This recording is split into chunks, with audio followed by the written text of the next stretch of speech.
আসসালামু আলাইকুম ওয়া রাহমাতুল্লাহি ওয়া বারাকাতুহু। ওয়ালাইকুম আসসালাম ওয়া রাহমাতুল্লাহি ওয়া বারাকাতুহু।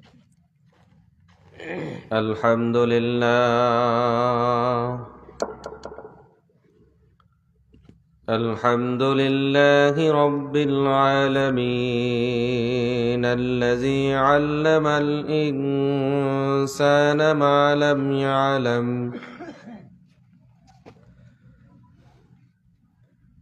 الصلاة والسلام على رسوله الكريم مدينة العلم،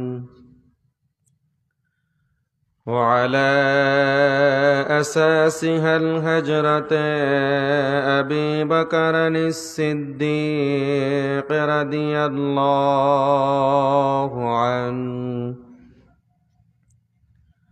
وعلى مجهر عدله الهجرة عمر رضي الله عنه، وعلى جنورين الهجرة عثمان رضي الله عنه، وعلى بابها الهجرة علي كرم الله وجهه،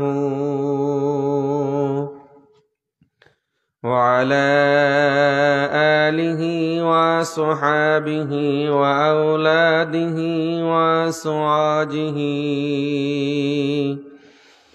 وذرياته وأهل بيته وأمته أجمعين برحمتك يا أرحم الراحمين. بسم الله الرحمن الرحيم. إن الله وملائكته يصلون على النبي يا أيها الذين آمنوا صلوا عليه وسلموا تسليما. اللهم صل على سيدنا مولانا محمد وعلى آل سيدنا مولانا محمد. اللهم صل على سيدنا مولانا محمد وعلى آل سيدنا مولانا محمد.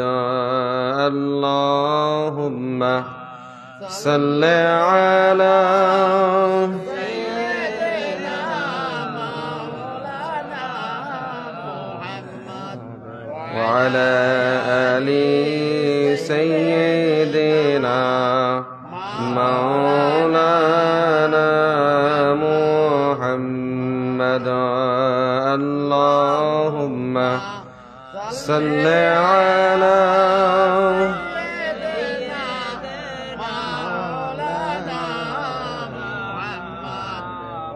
وعلى آل سيدنا.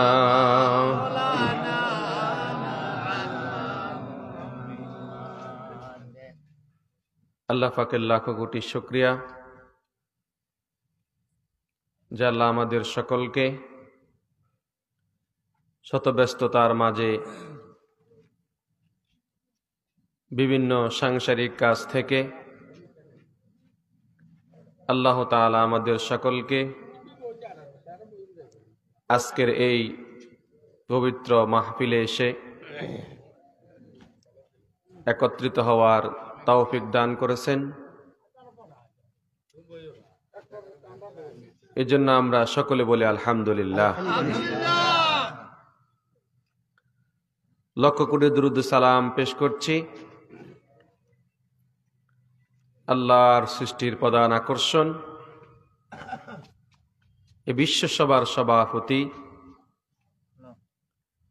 সমস্ত নবী রাসূলদের মাতার তাজ, শামসুল হিদায়াত, নূরুল হিদায়াত, সাইয়্যিদুল মুরসালিন, রাহমাতাল লিল আলামিন, নূরে মুজাসসাম, নূরুন আলা নূর, সাইয়্যিদিনা হাবিবিনা শফিইনা মাওলানা মুহাম্মদুর রাসূলুল্লাহ সাল্লাল্লাহু আলাইহি ওয়াসাল্লামের উপর আজকের এই মাহফিল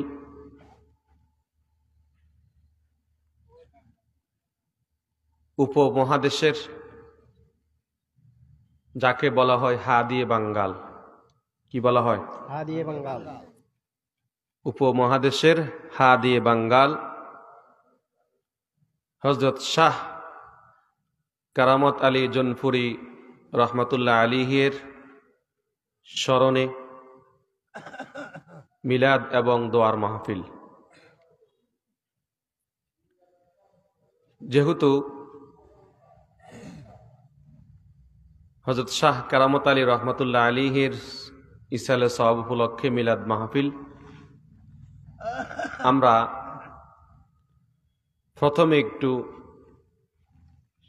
সেই কারামত আলী রহমতুল্লাহ আলাইহির সম্পর্কে জানব, যেহেতু ওনাকে উসিলা করে, ওনার সিলসিলাকে উসিলা করে আজকের মাহফিলের আয়োজন। আমাকে মাহফিল কমিটি থেকে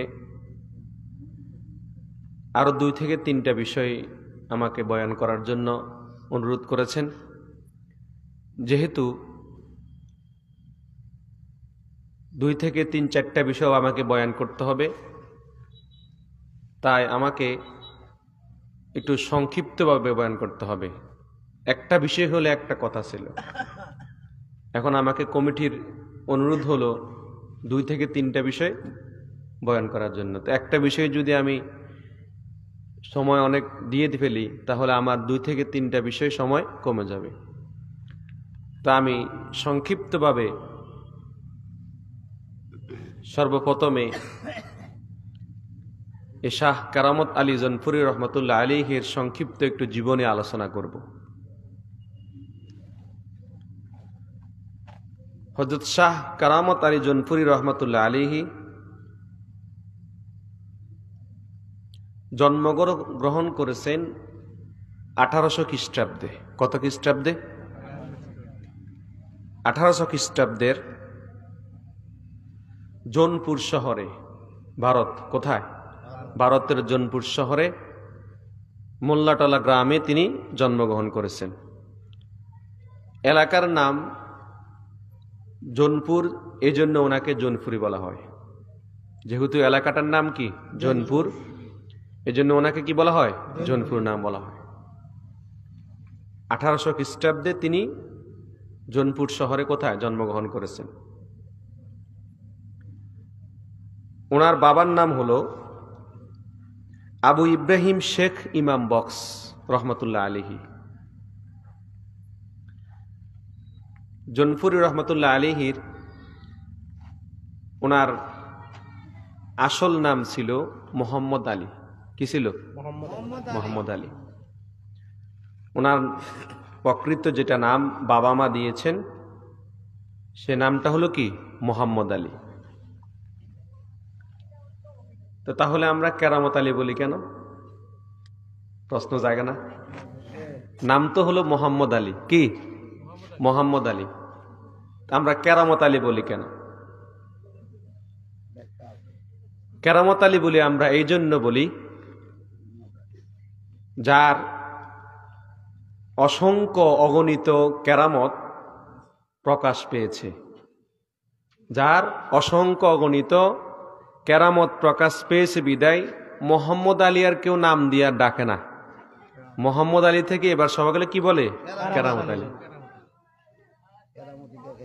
কারামত আলী জৌনপুরি। কেরামত আলী জৌনপুরি রহমতুল্লাহ আলাইহি তিনি ছোটবেলা থেকেই অত্যন্ত তীক্ষ্ণ মেধার অধিকারী ছিলেন। কেরামত আলী জৌনপুরি রহমতুল্লাহ আলাইহি ছোটবেলা থেকেই তিনি প্রখর মেধার অধিকারী ছিলেন। ওনার জীবনীতে পাওয়া যায় উনি 10 বছরে কোরআনের হাফেজ হয়েছেন। কারামত আলী জৌনপুরি রহমতুল্লাহ আলাইহি 10 বছরে কি হয়েছেন? কোরআনের হাফেজ হয়েছেন। কারামত আলী জৌনপুরি রহমতুল্লাহ আলাইহি ওনার স্মরণ শক্তি এত বেশি ছিল যে যখন উনি 2 থেকে 3 বছরের বয়স বা 4 বছরের বয়স, এই সময়ে ওনার সাথে যে কোনো বিষয় ঘটে যাওয়া বিষয় উনি 10 বছর পরে পরবর্তীতে তিনি ছোটবেলার শিশুকালের ঘটনাগুলো তিনি বলতে পারতেন। মানে এত স্মরণ শক্তি আল্লাহ তাআলা ওনাকে দিয়েছেন। তো কারামত আলী জৌনপুরি রহমতুল্লাহ আলাইহি হাফেজ হওয়ার পরে তিনি সর্বপ্রথম ওনার বাবা থেকে যে সমস্ত শরীয়তের এলেম আছে, শরীয়তের এলাম প্রাথমিকভাবে তিনি ওনার বাবা থেকে কি করেছেন? গ্রহণ করেছেন। এরপরে পর্যায়ক্রমে তিনি কোরআন, হাদিস, ফিকহ, শরীয়তের যে সমস্ত মাসআলা জ্ঞান আছে এগুলা তিনি 18 বছর পর্যন্ত তিনি গ্রহণ করেছেন। কয় বছর? 18 বছর পর্যন্ত। শাহ কারামত আলী জৌনপুরি রহমতুল্লাহ আলাইহি ওনার বয়স যখন 18 বছর, কয় বছর? 18 বছর। এই 18 বছর বয়সে তিনি উপমহাদেশের একজন তরিকতের ইমাম, যার নাম হলো শহীদ সৈয়দ আহমদ বেরলভী রহমতুল্লাহ আলাইহি। শহীদ সৈয়দ আহমদ বেরলভী রহমতুল্লাহ আলাইহি, শহীদ সৈয়দ আহমদ বেরলভী রহমতুল্লাহ আলাইহির কাছে তিনি বায়াত গ্রহণ করেছেন। কি করেছেন? বায়াত গ্রহণ করেছেন, যাকে ব্রিটিশ বিরোধী আন্দোলনের নেতা হিসেবে বলা হয় কাকে? সৈয়দ শহীদ আহমদ বেরলভী রহমতুল্লাহ আলাইহিকে। তো শাহ কারামত আলী জৌনপুরি রহমতুল্লাহ আলাইহি তিনি যখন শহীদ শহীদ আহমদ বেরলভী রহমতুল্লাহ আলাইহির কাছে বায়াত গ্রহণ করলেন, মাত্র অল্প কয়েকদিনে তিনি মারফাত অর্জন করেছেন। কি অর্জন করেছেন? মারফাত অর্জন করেছেন। এবং তিনি মারফত অর্জনের পাশাপাশি কারামত আলী জৌনপুরি রহমতুল্লাহ আলাইহি মারফত অর্জনের পাশাপাশি তিনি সৈনিকের জ্ঞান, কিসের জ্ঞান? সৈনিক তো বুঝেন যারা যুদ্ধ করে, কি যুদ্ধ করে। যেহেতু ওই সময় ব্রিটিশ বিরোধী আন্দোলন করেছিলেন শহীদ আহমদ বেরলভী রহমতুল্লাহ আলাইহি, তিনি পীর সাহেব থেকে তিনি সৈনিকের জ্ঞান অর্জন করেছেন। ব্রিটিশদের, নাস্তিকদের বিরুদ্ধে যুদ্ধ করার জন্য, ব্রিটিশদেরকে প্রতিহত করার জন্য তিনি সৈনিকের জ্ঞান অর্জন করে তিনি তাদের বিরুদ্ধে প্রতিহত করেছেন। সেই কারামত আলী জৌনপুরি রহমতুল্লাহ আলাইহি। কারামত আলী জৌনপুরি রহমতুল্লাহ আলাইহি ওনার অগণিত অসংখ্য কারামত আছে। কারামত আলী জৌনপুরি রহমতুল্লাহ আলাইহির অগণিত অসংখ্য কারামত আছে। আমি সংক্ষেপে 2-1টা কারামত বলবো। কারামত আলী জৌনপুরি রহমতুল্লাহ আলাইহির একটা কারামত হলো, ভারতে একটা গঙ্গা নদী আছে। কি নদী? গঙ্গা নদী। গঙ্গা নদীতে একজন যোগী আছে না হিন্দুদের একজন যোগী, যাকে ঋষিও বলা হয়।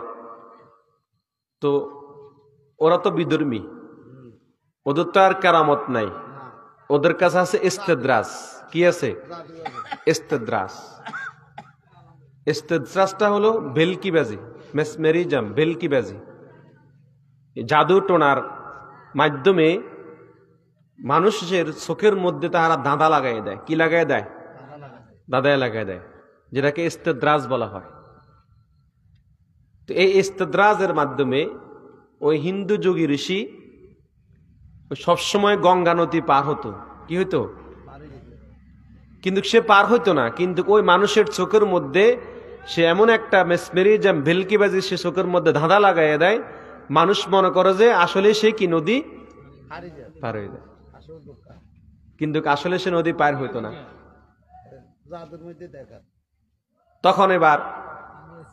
তখনকার সময় অসংখ্য আলেম এসে তার সাথে চ্যালেঞ্জ করলো। চ্যালেঞ্জ করে তারা হেরে যায়, পারে না, যোগীর সাথে কি পারে না। কারামত আলীর একটা কেরামত বলতেছি। তো তখন এবার সর্বশেষ সকলে এবার চলো আমরা কারামত আলীর কাছে যাই। কার কাছে? কারামত আলী জৌনপুরি রহমতুল্লাহ আলীর কাছে যায়। এবার সকলে মিলে কারামত আলী জৌনপুরের কাছে গেলেন যে একজন হিন্দু যোগী ঋষি এইভাবে মুসলমানদেরকে বেঈমান বানায় দেয়, জাদুটোনার মাধ্যমে ইস্তেদ্রাজ দিয়ে চোখের মধ্যে বিলকি দিয়ে সে কি বানায় দেয়? বেঈমান বানায় দেয়। তখন এবার কারামত আলী জৌনপুরি রহমতুল্লাহ আলী বললেন, আচ্ছা ঠিক আছে, কালকে আমি ওই যোগীর সাথে দেখা করতে যাব। কি করব? যোগীর সাথে দেখা করতে যাব। তখন ওনার সাথের কয়েকজন মুরিদ বললেন, হুজুর, এই যে সবাই যে হেরে যায় ওই যোগীর সাথে কি পারে না, যদি আপনিও যদি হেরে যান? কি বলে? আপনিও যদি হেরে যান? থাক থাক, ধরা দরকার নেই, যেভাবে আছে থাক, ধরেন না, ঠিক আছে। আপনিও যদি হেরে যান, কথা বুঝতেছেন তো আমার আপনারা? তখন ইস্তেকামাত কেমন ছিল? কারামত আলী জৌনপুরি রহমতুল্লাহ আলাইহি বলতেছেন, আমি যদি হেরে যাই তাহলে আমি আমার নিজের দোষের কারণে হারবো। কিসের কারণে? আর আমি যদি জিতে যাই তাহলে আল্লাহর জন্য জিতবো। কার জন্য? ইস্তেকামাত দেখেন। এই জন্য একজন দায়ীর ইস্তেকামাত হবে এইটা, যিনি দায়ী ইলাল্লাহ, দ্বীনের পক্ষে বিতর্কিক, যে ডিবেট করে, বিতর্ক করে বিধর্মীদের সাথে, তার মনের সেই ইস্তেকামাত থাকবে যে আমি যদি হেরে যাই এটা আমার দোষ। কার দোষ? আমার দুর্বলতা। আর আমি যদি জিতে যাই সেটা কার জন্য? আল্লাহর জন্য। কারামত আলী জৌনপুরি রহমতুল্লাহ আলী ফরউদ্দিন গেলেন গঙ্গা নদীর কাছে, যায় বললেন, দেখলেন যে যোগী ঋষি, হিন্দু সেই যোগী ঋষি এখানে আছে। তখন এই হিন্দু যোগী ঋষি যা বলল, হুজুর আপনিও আসছেন? তখন কারামত আলী রহমতুল্লাহ আলী বলতেছেন যে হ্যাঁ আমি আসছি, লোকজন তো তোমার সম্পর্কে অনেক কথা বলে, দেখি তুমি নাকি গঙ্গা নদী পার হইতে পারো। কারামত আলী রহমতুল্লাহ আলী বলতেছেন যোগীকে, হিন্দু যোগীকে, বলল হ্যাঁ আমি গঙ্গা নদী কি হইতে পারি? পার হইতে পারি। ঠিক আছে, হাঁটো দেখি। যখনই ওই হিন্দু যোগী ঋষি তার সে জাদু দিয়ে নদীর উপর দিয়ে হাঁটতে শুরু করলো, ইতিহাস সাক্ষী, ওনার কারামতের জীবনের মধ্যে লেখা যায়, কারামত আলী জৌনপুরি রহমতুল্লাহ আলী শুধু একটু বড় চোখ দিয়ে তাকাইছে। কি চোখ দিয়ে? বড় চোখ তো বুঝেন, চোখ রাঙানো, এটা আমরা সকলে বুঝি, যেহেতু আমরা নোয়াখালীর মানুষ। কারামত আলী জৌনপুরি রহমতুল্লাহ আলী শুধু একটু বড় চোখ দিয়ে তাকাইছেন, সাথে সাথে ওই হিন্দু যোগী ওই হাঁটা অবস্থায় থেকে পানিতে ডুবে গেল। সাথে সাথে তারা এসে যে হুজুর হুজুর আমাকে মাফ করেন, আমাকে মাফ করেন। ওই দিন সে আর গঙ্গা নদী কি হইতে পারে নাই? পার হইতে পারে নাই। লোকদের চোখের মধ্যে আর কি লাগাতে পারে নাই? এবার কারামত আলী রহমতুল্লাহ আলাইহি বলতেছেন, এবার তুমি দেখো আমি এবার গঙ্গা নদী হাঁটবো। কারামত আলী জৌনপুরি রহমতুল্লাহ আলাইহি তার কেরামতের দ্বারা, কিসের দ্বারা?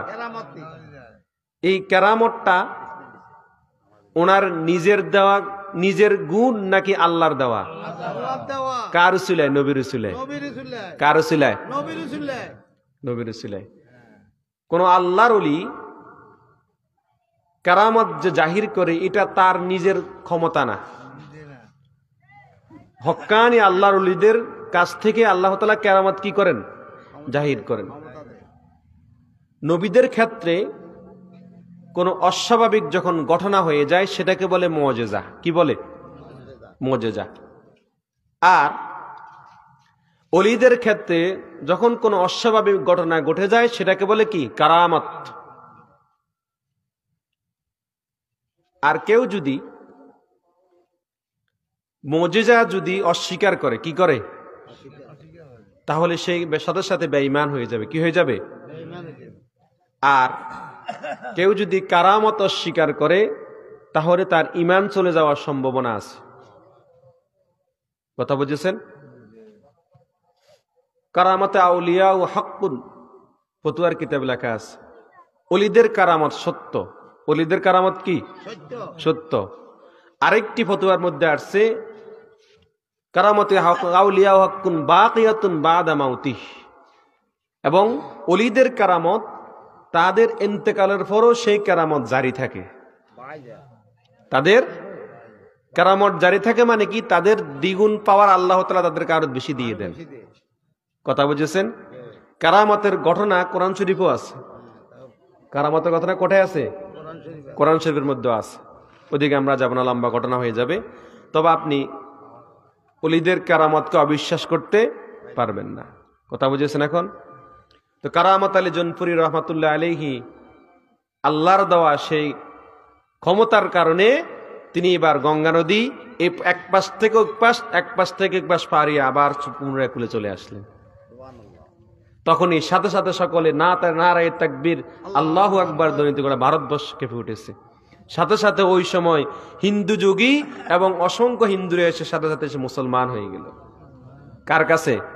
কারামত আলী জৌনপুরী রহমাতুল্লাহ আলাইহির কাছে। আমি আরেকটা কারামত বলতেছি। কারামত আলী জৌনপুরী রহমাতুল্লাহ আলাইহি ওনার আরেকটা কারামত হলো, তিনি আমাদের চাউল আছে না, চাউল ভাতের চাউল আছে না, ভাতের চাউল, তিনি ভাত খাওয়ার চাউলের মধ্যে বিসমিল্লাহির রহমানির রহিম সহকারে বিসমিল্লাহির রহমানির রহিম সহকারে তিনি সূরা কুল হুয়াল্লাহ, সূরা ইখলাস কুল হুয়াল্লাহ আমরা বলি, এই সূরা ইখলাস তিনি বিসমিল্লাহ সহকারে চাউলের মধ্যে লিখতে পারতেন। সুবহানাল্লাহ বলবেন না? সূরা ইখলাস তিনি লিখতে পারতেন, এবং কোন অসুস্থ রোগীকে যখন আসতো ওনার কাছে তিনি বিসমিল্লাহির রহমানির রহিম বলে ওই সূরা ইখলাস একটা চাউলের মধ্যে লিখতেন। ওই স্পষ্ট দেখা যেত যে চাউলের মধ্যে ইখলাস দেখা যাচ্ছে, এবং ওই চাউল যখন কোন অসুস্থ ব্যক্তি খেত সাথে সাথে তার রোগ ভালো হয়ে যেত। কারামত আলী জৌনপুরী রহমাতুল্লাহ আলাইহি হাদিয়ে বাঙ্গাল কেন বলা হয়? ওনার জীবনীতে আছে স্পর্শ। তিনি বলেছেন ওনার দাওয়াত ও তাবলীগের দাওয়াতের কারণে প্রতিদিন ওনার 100 রুপিয়া খরচ হতো। কয় রুপিয়া? 100 রুপিয়া উনি দাওয়াত ও তাবলীগের মধ্যে কি করতেন? খরচ করতেন। একদিন তিনি বাংলাদেশে আসবেন। কোথায়? বাংলাদেশে আসবেন দ্বীনের দাওয়াত দেওয়ার জন্য। কিসের দাওয়ার জন্য? ওনার আসার সেই পাথেও নাই। কি নাই? আসার জন্য সেই পাথেও নাই। তো তখন তিনি ওনার এক মুরিদ, সে ছিল ব্যবসায়ী, তার কাছ থেকে তিনি 500 রুপিয়া ধার নিয়ে এসছেন। কি নিয়ে? এই আইনা তিনি কি করতেন? মুসলমানদেরকে টুপি এবং গেঞ্জি এবং লুঙ্গি কিনে পরায় দিতেন। ধুতি, হিন্দুদের পায়ে গায়ে হিন্দুদের ধুতি গায়ে দেয় না, এই ধুতি খুলে দিয়া ইসলামের দাওয়াত দিয়া তিনি মুসলমানদেরকে লুঙ্গি কিনে দিতেন। কি কিনে দিতেন? সেই হাওলাত করা টাকা তিনি পরবর্তীতে আর শোধ করতে পারেন নাই। পরবর্তীতে ওনার বড় ছেলে এসে ওই হাওলাত করা টাকা শোধ করেছে। তিনি ছিলেন একজন চলন্ত ইনস্টিটিউট। কারামত আলী জৌনপুরী রহমাতুল্লাহ আলাইহি যেখানে যেতেন সাথে সাথে তিনি সেখানে মাদ্রাসা নিয়ে যেতেন। কি নিয়ে যেতেন? উনি কয়েকটি ইকু বাড়ায়েন না বাবা, ইকু বাড়ায়েন না, যেভাবে আছে এভাবে থাক, ঠিক আছে? এখন আওয়াজ আপনাদের বুঝতে অসুবিধা হয় না তো? উনি যখন চলতেন দ্বীনের দাওয়াতের জন্য চলতেন, তো দ্বীনের দাওয়াতের জন্য যখন চলতেন ওনার সাথে কয়েকটা বোট থাকতো, নৌকা বোট আছে না, বড় বড় বোট, যেহেতু নদী পথে আসতেন। তো একটা বোটের মধ্যে শুধু মাদ্রাসাই ছিল। কি ছিল? ছাত্রদেরকে, মুসলমান নতুন বালকদেরকে এনে এসে তিনি মাদ্রাসা কি করতেন? তাদেরকে পড়াতেন। কারামত আলী জৌনপুরী রহমতুল্লাহ আলাইহি উপমহাদেশের একজন সিরাত লিখিত কিতাব, একজন ব্যক্তি যিনি সিরাত লিখেছেন, আবুল হাসান নদভী রহমতুল্লাহ। আবুল হাসান নদভী রহমতুল্লাহ আলাইহি তিনি একটি কিতাব লিখেছেন। ওই কিতাবের মধ্যে তিনি কারামত আলী জৌনপুরী রহমতুল্লাহ আলাইহির জীবনী এনে তিনি বলতেছেন, উপমহাদেশের মধ্যে শাহ কারামত আলী জৌনপুরী রহমতুল্লাহ আলাইহির হাতে 1 কোটির উপর লোক মুসলমান হয়েছে। কয় কোটি? 1 কোটি। 1 কোটি লোক কি সোজা মজা কথা? খাজা মাইনুদ্দিন চিশতি আজমিরি সিনজিরি রহমতুল্লাহ আলাইহির রাতে প্রায় 90,000 লোক মুসলমান হয়েছে। কত হাজার? 90,000 লোক কি হয়েছে? মুসলমান হয়েছে। আর উপমহাদেশে কারামত আলী জৌনপুরী রহমতুল্লাহ আলাইহি 1 কোটি লোক মুসলমান করেছেন। 1 কোটি লোক কি করেছেন? মুসলমান করেছেন। সেই জৌনপুর সিলসিলা আর আজকে আমরা কোথা থেকে আসছে? জৌনপুর সিলসিলা জানেন? কারামত আলী জৌনপুরী রহমতুল্লাহ আলাইহি হলেন, কারামত আলী জৌনপুরী রহমতুল্লাহ আলাইহি হলেন ইসলামের প্রথম খলিফা। ইসলামের প্রথম খলিফা হযরত আবু বকর সিদ্দিক রহমতুল্লাহ আলাইহি রাদিয়াল্লাহু তাআলা আনহু। আবু বকর সিদ্দিক রাদিয়াল্লাহু তাআলা আনহু তিনি হলেন ইসলামের কি? প্রথম খলিফা। আবু বকর সিদ্দিক রাদিয়াল্লাহু তাআলা আনহু এর 30তম বংশধর। কততম? কে? কারামত আলী জৌনপুরী রহমতুল্লাহ আলাইহি হলেন আবু বকর রাদিয়াল্লাহু তাআলা আনহু এর 30তম বংশধর। এজন্য সিদ্দিকী বলা হয়, কুরাইশি বলা হয়। কারামত আলী জৌনপুরী আর সিদ্দিকী, যিনি আবু বকর রাদিয়াল্লাহু তাআলা আনহু এর 30তম বংশধর। কততম? তিনি একজন হক্কানি কারি ছিলেন, ফকিহ ছিলেন। তিনি 40টার উপরে কিতাব লিখেছেন। কয়টার উপরে? 40টার উপরে তিনি কিতাব লিখেছেন।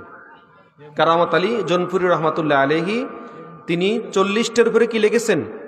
কিতাব লিখেছেন। তার মধ্যে একটি কিতাব হলো জাদুত তাকওয়া, আরেকটি কিতাব হলো মিফতাহুল জান্নাত। তার মধ্যে তিনি আরেকটি কিতাব লিখেছেন জিনাতুল কারি, জিনাতুল কারি, নাসিমুল হারামাইন। এইভাবে তিনি 40টার উপরে তিনি কি লিখেছেন? কিতাব লিখেছেন। সে কারামত আলী জৌনপুরী রহমতুল্লাহ আলাইহি 73 বছর বয়সে, কত বছর বয়সে? কারামত আলী জৌনপুরী রহমতুল্লাহ আলাইহি 73 বছর বয়সে বাংলাদেশের রংপুর জেলা, কোথায়?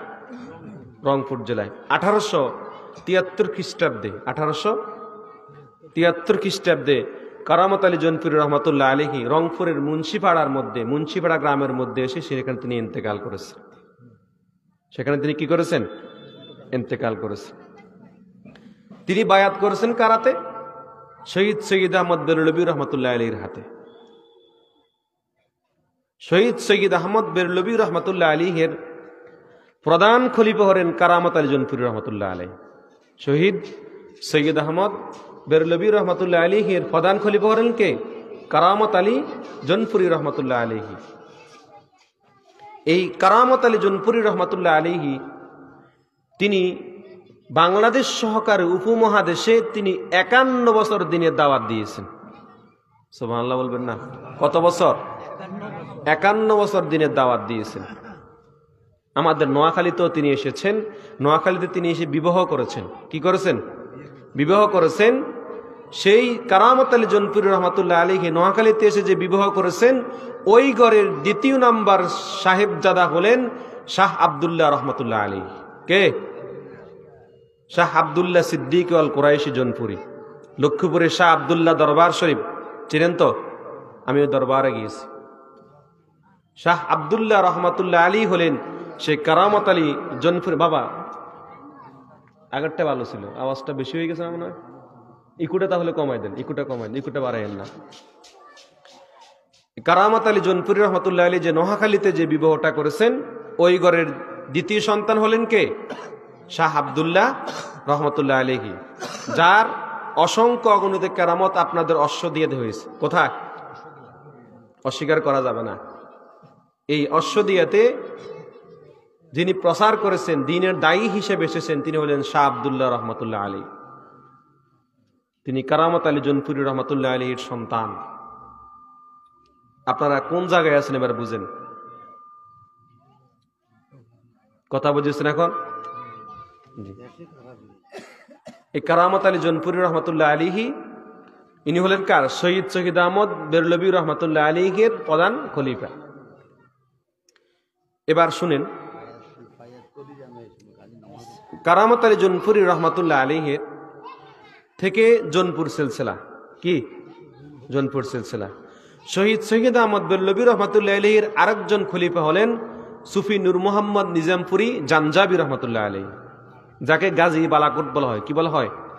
গাজীয়ে বালাকোট সুফি নূর মোহাম্মদ নিজামপুরি রহমতুল্লাহ আলীহি, যিনি শহীদ শহীদ আহমদ বেরলভী সহকারে কারামত আলী জৌনপুরি রহমতুল্লাহ আলী সহকারে একসাথে ওনারা ব্রিটিশদের বিরুদ্ধে আন্দোলন করেছে। শহীদ শহীদ আহমদ বেরলভী রহমতুল্লাহ আলীহি যুদ্ধে শহীদ হয়েছেন, নিজামপুরি রহমতুল্লাহ আলীহি গাজী হয়ে ফিরে এসেছেন। এই জন্য ওনাকে গাজী বালাকোট বলা হয়। বালাকোটের যুদ্ধে, কিসের যুদ্ধে? বালাকোটের যুদ্ধে। এখানে ওনা কি বলা হয়? গাজী বালাকোট বলা হয়। এই সুফি নূর মোহাম্মদ নিজামপুরি জাঞ্জাবি রহমতুল্লাহ আলীহির আরেকজন খলিফা হলেন হাজী এমদাদুল্লাহ মুহাজির মক্কি। হাজী এমদাদুল্লাহ, নসবনামা শুনেন, হাজী এমদাদুল্লাহ মুহাজির মক্কি রহমতুল্লাহ আলীহি। ওনার একজন খলিফা হলেন দেওবন্দের প্রতিষ্ঠাতা কাসেম নানতুবি রহমতুল্লাহ আলীহি, যিনি দেওবন্দ মাদ্রাসা কি করেছেন? প্রতিষ্ঠা করেছেন। কাসেম নানতুবি রহমতুল্লাহ আলীহি এবং ইয়াকুব আলী নানতুবি রহমতুল্লাহ আলীহি। শাহজালাল রহমতুল্লাহ আলীর কারামত আলাদা না। কথার ভিতরে তো কথা বললে হবে না, আমি বলতে হবে। আমি এখানে মাহফিলটা হলো জৌনপুর সিলসিলার মাহফিল। শাহজালাল ইয়ামিনী রহমতুল্লাহ আলীকে কেউ অস্বীকার করে না। এই বাংলাদেশেই সবাই ইসলামের দাওয়াত দিয়েছেন। বাংলাদেশে কি সবাই, যিনি ইয়েমেন থেকে এসেছে, কোথায়? শাহজালাল ইয়ামিনী রহমতুল্লাহ আলীহি, যিনি ইয়েমেন থেকে এসেছেন, বাংলাদেশে দ্বীনের দাওয়াত দিয়েছেন। কিসের দাওয়াত? সিলেট নাম কোথা থেকে আসছে জানেন? তিনি ইয়েমেন থেকে যখন বাংলাদেশে আসলেন, আপনার এই সিলেট কোথায়? গরুগোবিন্দ, রাজা গরুগোবিন্দ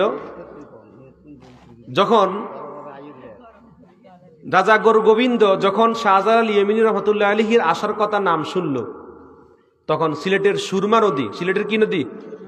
সুরমা নদীতে উনি ফাতর দিয়ে কি দিছে?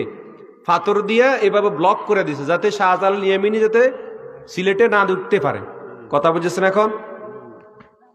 তখন শাহজালাল ইয়ামিনী রহমতুল্লাহ আলাইহি 360 জন ওলি আল্লাহ নিয়ে সিলেটের সুরমা নদী পার হয়েছেন। শুধুমাত্র বিসমিল্লাহির রহমানির রহিম পড়ে জায়নামাজ বিছিয়ে দিয়েছেন। কি বিছিয়ে দিয়েছেন?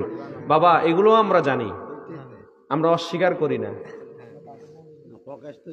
হ্যাঁ, আমি একজন পীরজাদা, আমি পীর সাহেবদের আগে জীবনী আমার পীর সাহেবদের তরিকতপন্থীদের নিসবত অনুযায়ী আমাকে আপনি কোন পীর সাহেবের কথা বলবেন? আপনি যে পীর সাহেবের কথা বলবেন সেই পীর সাহেবের কেরামত আমি বলবো, সেই পীর সাহেবের সিলসিলা আমি বলবো, আল্লাহর রহমতে ইনশাআল্লাহ। কথা বুঝেছেন এখন? আমি সিলসিলাটার ধারাবাহিকতা বলতেছি। শাহ কারামত আলী জৌনপুর, যেহেতু কেরামতটা বলতেছি বলে ফেলাই, শাহজালাল ইয়ামিনী রহমতুল্লাহ আলাইহি, এটা স্বর্ণ অক্ষর, ইতিহাসের অক্ষর লেখা, কেউ অস্বীকার করতে পারবে না। বাংলাদেশে নবীও আসে নাই, রাসূলও আসে নাই, সাহাবীরাও আসে নাই, আল্লাহর ওলিরা এসে বাংলাদেশে ইসলাম কায়েম করেছে। বাংলাদেশে এসে ইসলাম কায়েম করেছে কারা? আল্লাহর ওলিরা।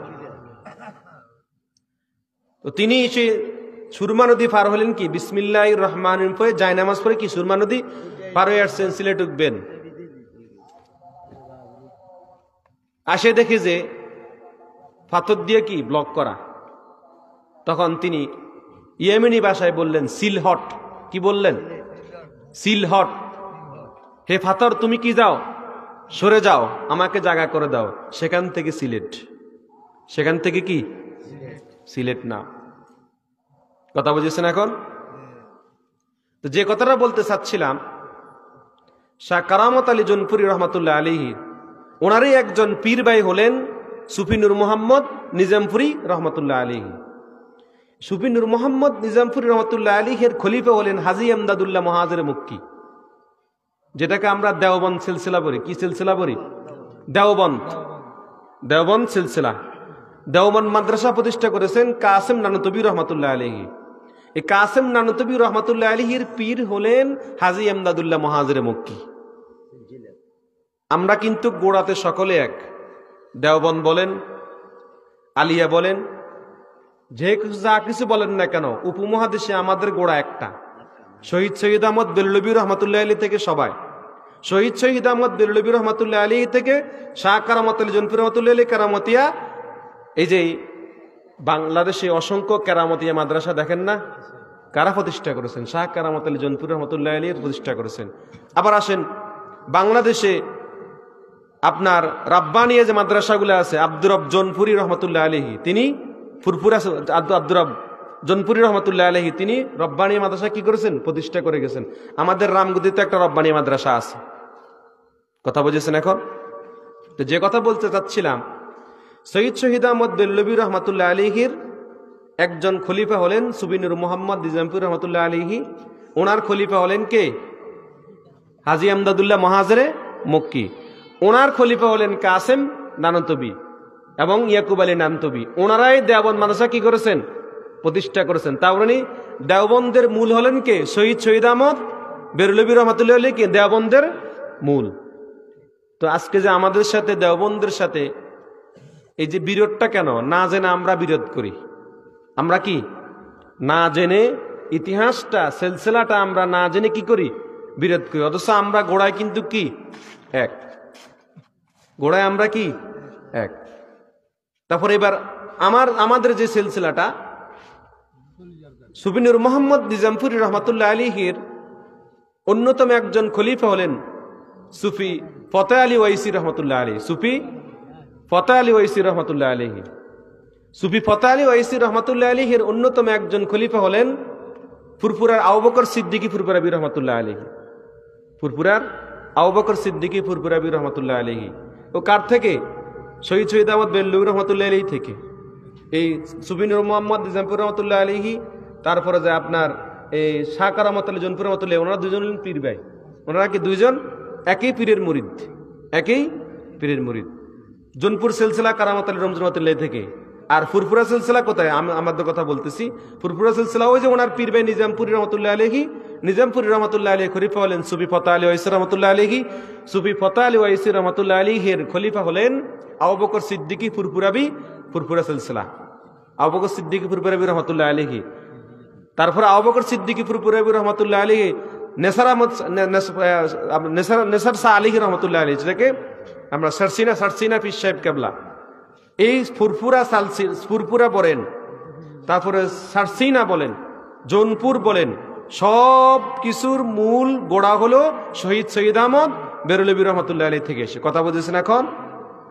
এই আবু বকর সিদ্দিকী ফুরফুরাবি রহমতুল্লাহ আলাইহির অন্যতম একজন খলিফা হলেন, যিনি সতরা শরীফের মাটিকে আলোকিত করে শুয়ে আছেন 4000 কুতুবের সর্দার প্রফেসর আব্দুল খালেক রহমতুল্লাহ আলাইহি। প্রফেসর আব্দুল খালেক রহমতুল্লাহ আলাইহি, চতুরা শরীফ, কুমিল্লা, ব্রাহ্মণবাড়িয়া চতুরা শরীফের নাম শুনছেন আপনারা হয়তো। চতুরা শরীফের ফিসা বলেন প্রফেসর আব্দুল খালেক রহমতুল্লাহ আলাইহি।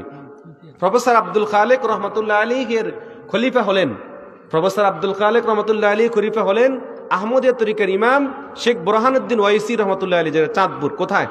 পরাজিগান্ধী। কি বলে? পরাজিগান্ধী। সেই পরাজিগান্ধী শেখ বুরহানুদ্দিন ওয়াইসি রহমতুল্লাহ আলাইহির খলিফা হলেন ময়মনসিংহের জামালপুরের সাইফুল মালিক রহমতুল্লাহ আলাইহি। সাইফুল মালিক রহমতুল্লাহ আলাইহির অন্যতম একজন খলিফা হলেন আমার জন্মদাতা আব্বা, আমারই আপন বাবা আলহাজ শাহ সুফি হযরত মাওলানা হাফেজ আব্দুল কাদের সাহেব।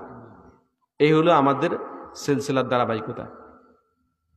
কথা বুঝেছেন? এখন আমি ওই এমনিতে নামে ফিরজাদা না, হক্কানি ভাবে তরিকতপন্থী ভাবে সিলসিলাগত ভাবে আমরা ফিরজাদা হয়েছি। অনেকে তো এমনিতে দাবি করে ফিরজাদা, কত ফিরজাদা আছে দাবি করে বসে, হিসাব নাই, আছে না এরকম?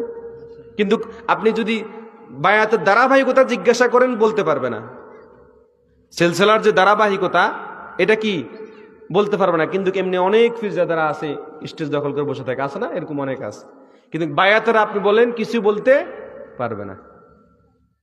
তো তাহলে আমাদের সাথে কারো কোনো দ্বন্দ্ব নাই, আমরা সকলেই গোড়া থেকে কি এক। কথা বুঝেছেন? এখন এই হলো জৌনপুর সিলসিলার অন্যতম একজন কেরামত আলী জৌনপুরী রহমাতুল্লাহ আলাইহির, ওই যে আপনি বললাম নোয়াখালীতে যিনি বিবাহ করেছেন, ওই ঘরের দ্বিতীয় সন্তান হলেন কে? শাহ আব্দুল্লাহ রহমাতুল্লাহ আলাইহি, যিনি অশ্বদিয়াতে দিনের দাওয়াত, ইসলামের দাওয়াত কায়েম করেছেন। এবং ওনার অসংখ্য কেরামত এখানে কি আছে, অস্বীকার করা যাবে না। আপনারা ওই জায়গাতে আছেন, কোন জায়গাতে আছেন হিসাব করতেছেন? তার মানে আমরা এই যে জৌনপুর হ্যাঁ পালকিতে, যেগুলো অনেক ইতিহাস আছে, এগুলো আমরা জানি। পালকিতে করে এসে লোকজন পানি পড়ার জন্য, কিসের জন্য? পানি পড়ার জন্য। এটার উসিলা আল্লাহ তাআলা কি করত? ভালো করত। হক্কানি আল্লাহর ওলিরা, হক্কানি আল্লাহর ওলিরা এই দুনিয়াতে এসে কি করছেন? এই বাংলাদেশে এসে, উপমহাদেশে এসে ইসলাম ধর্ম কায়েম করেছে। ইসলাম ধর্ম কি করেছেন? কায়েম করেছে। এই হলো সংক্ষিপ্তভাবে, এই সংক্ষিপ্ত কথা। এরপরে তো 40 মিনিট হয়ে গেছে জীবনী সহকারে বলতে গিয়ে। এবার আসেন, কেরামত আলী জৌনপুরী রহমাতুল্লাহ সম্পর্কে সামান্য ধারণা পাইছেন তো? অনেক বিশাল, যাকে কি বলা হয়? হাদিয়ে বাঙ্গাল বলা হয়। 1 কোটির উপরে লোক ওনার হাতে কি হয়েছে? মুসলমান হয়েছে। এই জন্য ওনাকে হাদিয়ে বাঙ্গাল বলা হয়। এবার আসেন, আমরা এখন আরেকটা বিষয় নিয়ে আলোচনা করব। যেহেতু কমিটির পক্ষ থেকে আমাকে 2-3টা বিষয় কথা বলা হয়েছে, এখন আমি যে বিষয়টা আলোচনা করব সেই বিষয়টা হলো শানে রেসালাত। শানে রেসালাত, শানে রেসালাতের মধ্যে অনেকগুলো বিষয় আছে। একটা বিষয় হলো রাসূল সাল্লাল্লাহু আলাইহি সাল্লাম হায়াতুন নবী। কি নবী? হায়াতুন নবী। এবং রাসূল সাল্লাল্লাহু আলাইহি সাল্লাম শুধু হায়াতুন নবী না, আদম আলাইহিস সালাম থেকে শুরু করে, আদম আলাইহিস সালাম থেকে শুরু করে আমাদের নবীজি পর্যন্ত এই 1,24,000 যে পয়গম্বর নবী এবং রাসূল দুনিয়াতে আসছেন, সমস্ত নবী এবং রাসূলগণ হলেন হায়াতুন নবী। কি নবী? হায়াতুন নবী। আপনাকে বিশ্বাস করতে হবে, আকীদা নিতে হবে যে আমাদের নবীজি সহকারে সমস্ত নবীরা কি হায়াতুন নবী। হায়াত শব্দের অর্থ হলো কি? জীবন। হায়াত শব্দের অর্থ কি? জীবন। যেটা ইহকালীন জীবন, পরকালীন জীবন, পার্থক্য এটাই। দুনিয়ার জীবন আর বারজাখী জীবন। দুনিয়ার জীবন, বারজাখী জীবন, যেটা কবরের জীবন বলা হয়ে থাকে, হায়াতুন নবী। তো অনেকে, আমাদের অনেক ভাইয়েরা আছে যে রাসূল সাল্লাল্লাহু আলাইহি সাল্লাম যে হায়াতুন নবী, এটা অনেকে স্বীকার করে না। কি করে না? অথচ আমাদের আহলে সুন্নাত ওয়াল জামাতের আকীদা হলো, আহলে সুন্নাত ওয়াল জামাতের আকীদা হলো সমস্ত নবী এবং রাসূলগণ কি নবী? হায়াতুন নবী। এবং সমস্ত নবী এবং রাসূলগণ হলেন নিষ্পাপ, নিষ্কলঙ্ক, ওনাদের কোনো গুনাহ খাতা বলতে কিছুই নাই। আপনাকে আকীদা বিশ্বাস করতে হবে, স্থাপন করতে হবে। তো আমি এখন একটু হায়াতুন নবীর বিষয়ে একটু আলোচনা করব, যেহেতু কমিটির পক্ষ থেকে আমাকে অনুরোধ করা হয়েছে।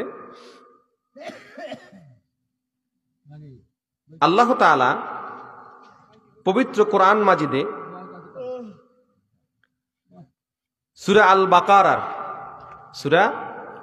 বাকারার 154 নম্বর আয়াতে আল্লাহ তাআলা ইরশাদ করতেছেন, ওয়ালা তাকুলু লিমান ইয়াকতালু ফি সাবিলিল্লাহি আমওয়াত, ওয়ালা তাকুলু লিমান ইয়াকতালু ফি সাবিলিল্লাহি আমওয়াত বাল আহইয়াউ ওয়ালাকিন লা তাশউরুন, ওয়ালা তাকুলু লিমান ইয়াকতালু ফি সাবিলিল্লাহি আমওয়াত।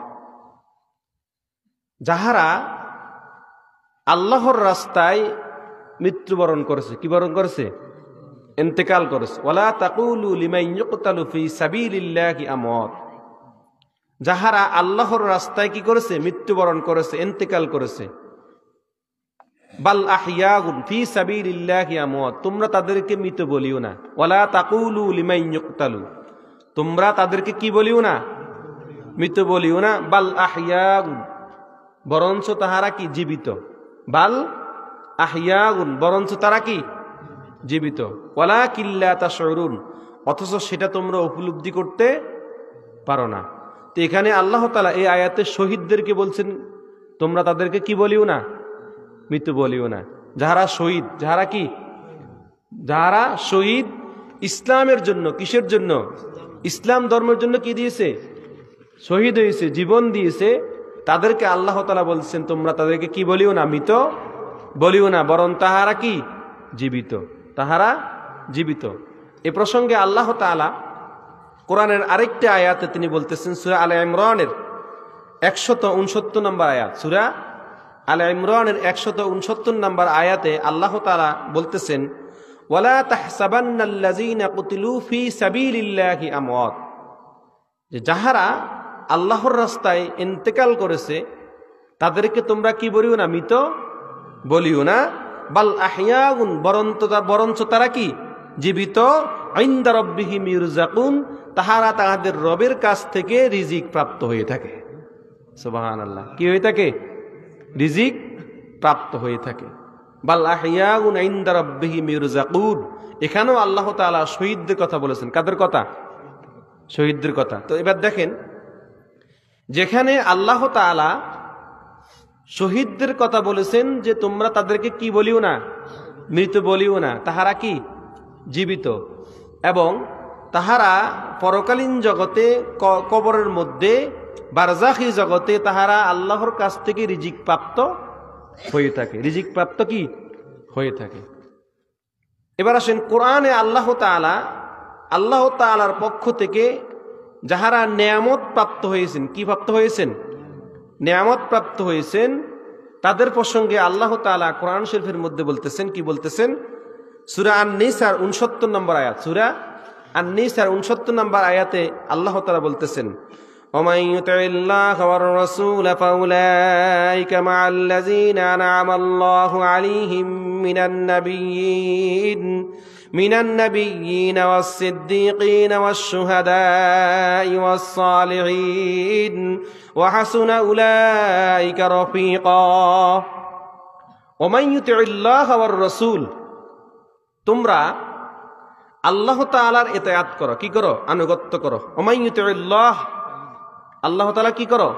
আনুগত্য করো। ওয়ার রাসূল, এবং তার রাসূলের কি করো? আনুগত্য করো।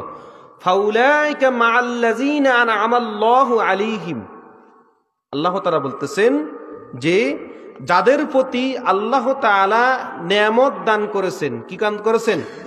নেয়ামত দান করেছেন। ওই নেয়ামত প্রাপ্ত ব্যক্তিদের মধ্যে 1 নম্বর হলেন মিনান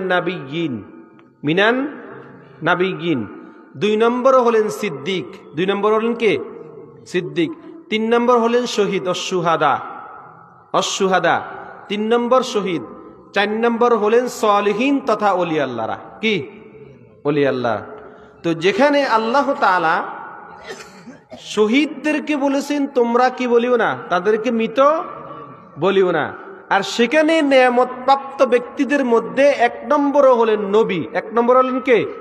নবী। 3 নম্বর ব্যক্তিকে বলেছেন তোমরা তাদেরকে কি বলিও না? মৃত বলিও না, বরং তারা কি? জীবিত। তো 1 নম্বর ব্যক্তি কিভাবে মারা যায়? আমার কথা মনে বুঝেন না আপনারা? শহীদদের কথা বলেছেন তাদেরকে তোমরা কি বলিও না? মৃত, নেয়ামত প্রাপ্ত।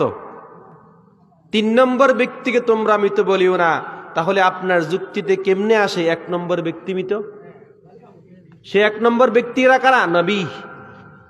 1 নম্বর ব্যক্তিরা কারা? নবী।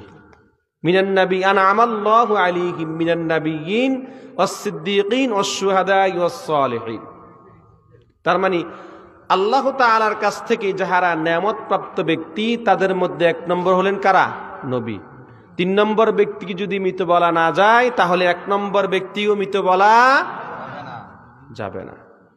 কোরআনের আয়াত, স্পষ্ট কোরআন আয়াত অস্বীকার করলে আপনি ঈমান চলে যাবে। আপনি যদি কোরআন আয়াত অস্বীকার করেন তাহলে আপনার ঈমান থাকবে না। তো নবীরা যে সমস্ত নবীরা যে কি নবী? হায়াতুন নবী। সমস্ত নবীরা কি নবী? হায়াতুন নবী।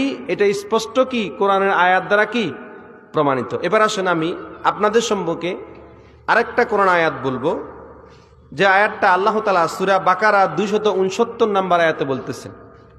সূরা বাকারা 269 নম্বর আয়াতে হযরত ওযাইর আলাইহিস সালামের ঘটনা, হযরত ওযাইর আলাইহিস সালামের ঘটনা আল্লাহ তাআলা বলতেছেন, ফামাতাহুল্লাহু মিয়াতা আমিন সুম্মা বাসাউ ক্বালা কাম লাবিস্তা ক্বালা লাবিস্তু ইয়াওমান আও বা'দা ইয়াউম ক্বালা বাল লাবিস্তা মিয়াতা আম ফামাতাহুল্লাহু মিয়াতা আমিন।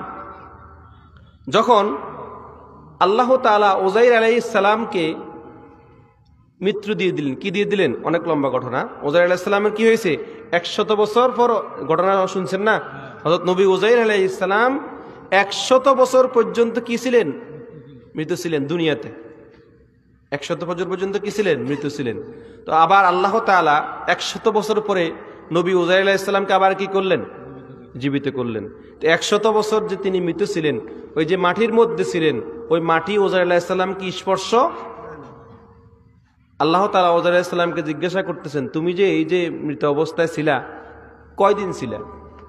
তখন ওযাইর আলাইহিস সালাম বলতেছেন যে লাবিস্তু ইয়াওমান আও বা'দা ইয়াউম। তিনি বলতেছেন আমি একদিন কিংবা একদিনের কিছু সময়, একদিন কিংবা একদিনের কিছু সময় মৃত ছিলাম, ওনার কাছে এটা মনে হচ্ছে। কিন্তু অথচ আল্লাহ তাআলা বলতেছেন, তিনি বলতেছেন ক্বালা বাল লাবিস্তা মিয়াতা আম, বরঞ্চ তুমি একদিন ছিলে না, তুমি 100 বছর মৃত ছিলে। কয় শত বছর? 100 বছর। 100 বছর মৃত থাকার পরেও, মাটিতে থাকার পরেও 100 বছর পরে আল্লাহ তাআলা ওযাইর আলাইহিস সালামকে আবার কি করলেন? জীবিত করলেন। কিন্তু ওযাইর আলাইহিস সালামের দেহকে মাটি কি করে না? স্পর্শ করে নাই। তার মানে এখান থেকে বোঝা গেল যে আল্লাহ তাআলা নবীদের দেহকে মাটিকে বক্ষণ করা হারাম করে দিয়েছেন, যেহেতু তারা পরকালীন জীবনে, বারজাখী জীবনে তাহারা কি জীবিত, তাহারা কি জীবিত। কথা বুঝেছেন এখন? এভাবে অসংখ্য আরো কোরআন আয়াত আছে। এবার আসেন আমরা আমাদের নবীজির শানে দুই একটা আয়াত বলবো। আমাদের নবীজি যে হায়াতুন নবী, এ প্রসঙ্গে আমরা একটা আয়াত বলবো। প্রথম নম্বর একটা আয়াত বলবো, যে আয়াতটা সূরা আহজাবের 6 নম্বর আয়াত। সূরা আহজাবের 6 নম্বর আয়াত।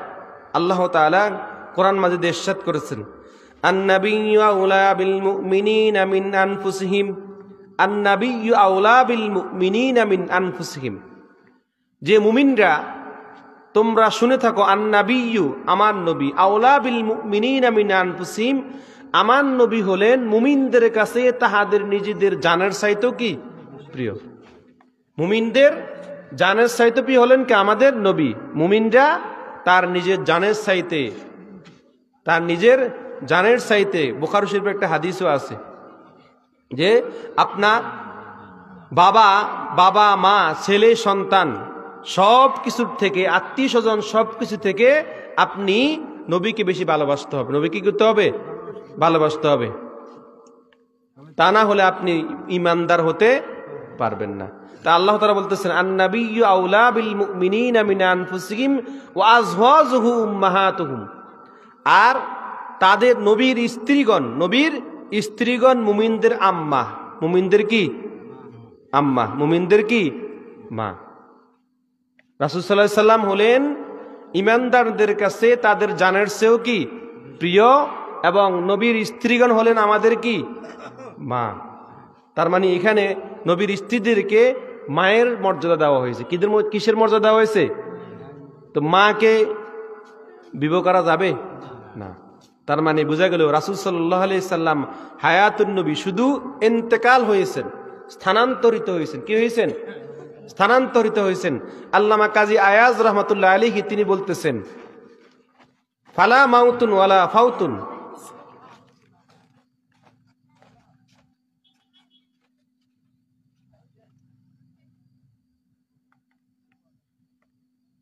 আচ্ছা, আল্লামা কাজী আয়াজ রহমতুল্লাহ আলাইহি তিনি বলতেছেন যে ফালা মাউতুন ওয়ালা ফাউতুন, তিনি মৌত হন নাই, তিনি ফৌত হন নাই, বরঞ্চ কি বাল ইন্তেকালুম মিন হালিন ইলা হাল, বরঞ্চ নবী শুধু একটা হাল থেকে আরেকটা হালে কি হয়েছেন, স্থানান্তরিত হয়েছেন, ইন্তেকাল হয়েছেন। ইন্তেকাল মানে কি? স্থানান্তরিত হওয়া। ইন্তেকাল মানে কি? স্থানান্তরিত হওয়া। তার মানে কোরআনের আয়াত থেকে আমরা স্পষ্ট যে বিষয়টা দেখলাম যে রাসূল সাল্লাল্লাহু আলাইহি সাল্লাম হলেন কি নবী? হায়াতুন নবী। এবং রাসূল সাল্লাল্লাহু আলাইহি সাল্লাম সহকারে সমস্ত নবীরা কি? হায়াতুন নবী। এই প্রসঙ্গে আমরা কয়েকটি হাদিস দেখব। সর্বপ্রথম যে হাদিসটা আমরা দেখব, এই হাদিসটা মেশকাত শরীফের 121 পৃষ্ঠার হাদিস। মেশকাত শরীফের 121 পৃষ্ঠার হাদিস।